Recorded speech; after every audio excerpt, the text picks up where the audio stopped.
Hello everybody, welcome students. Today we are going to be having a look at a new verbal tense, the present perfect. So, what's the present perfect? Let's start with this dialogue as an example. Have you washed the dishes? No, I haven't. I was doing my homework. Have you done all the exercises? Yes, I have. Has the football match finished already? I want to see it. No, it hasn't. It's on the halftime now. If you finish the dishes, you can watch the second half. So, if we want to make a sentence in the present perfect, how do we do it? We do it like this. For affirmative sentences, we start with the subject, that can be a pronoun like I, you, he, she, we, they, or it can be a noun like Thomas, Sylvia, Monica, the teacher, the student, etc. Then we add the verb to have, okay, contracted like that, and the main verb goes in the past participle. The principal verb goes in the past participle. Here are two examples. Dave written a song. He's written a song. For negative sentences, we follow the same order, but we have to add not to the verb to have.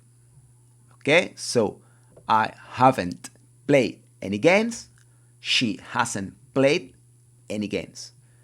And for questions, as we always do, we change the order. We start with the auxiliary verb, to have in this case, then the subject, and finally the participle. Remember, we have to change the order. So auxiliary, subject, and the main verb in the participle.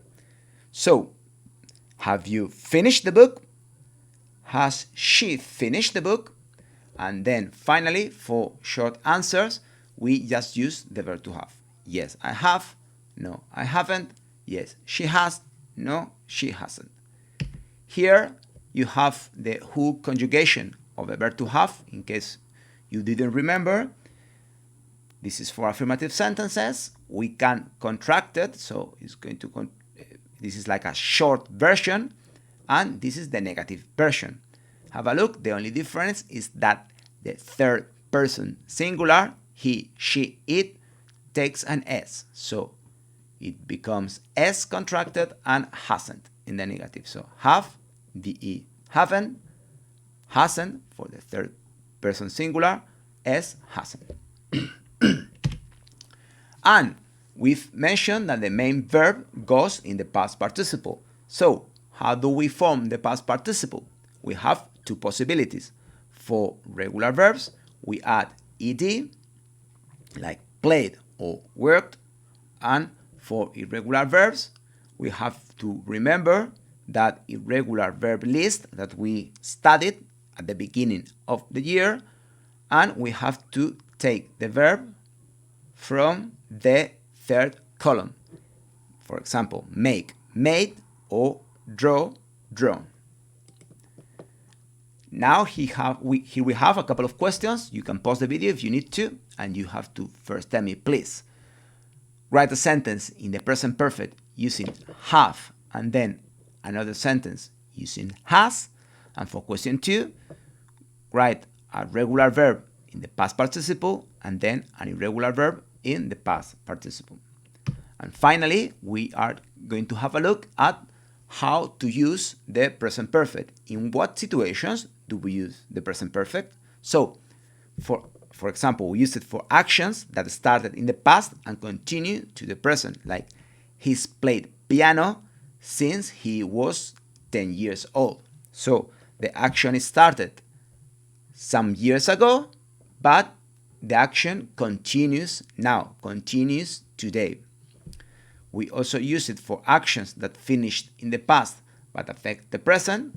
I'm very hungry because I haven't eaten anything today, so not eating affects the fact that I'm hungry. And finally, for actions that happen in the past but we don't exactly know when.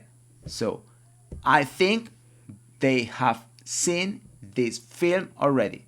So we know that this happened in the past, but we don't know if this was today, yesterday, a week ago, a month ago, etc. And here we have question 3. You just have to please write a sentence about an action that started in the past and that affects the present. That's all. Thank you very much, and I'm gonna see you in the next lesson.